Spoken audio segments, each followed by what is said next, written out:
Sheep are usually raised in groups in order to get meat and their fur.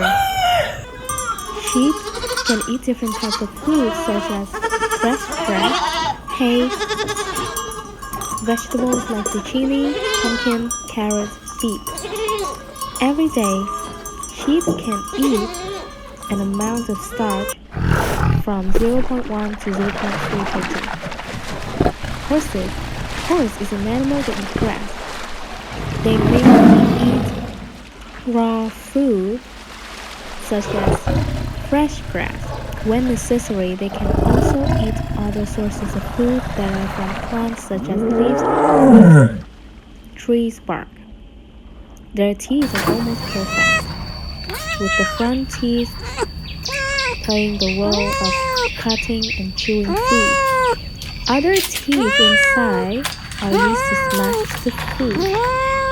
Horse is an animal that does not ruminate, therefore they only have one stomach.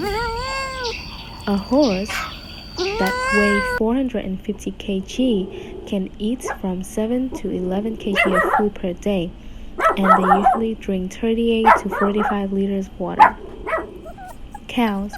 Raising cows is an important part of the agricultural department because of the importance of producing beef and milk. The main food sources of cows include fresh grass, hay, dry grass, raw green foods, vegetables, and fruits. Cows is a ruminating animal. Every day they consume an amount of food that is 2.5% of their body weight.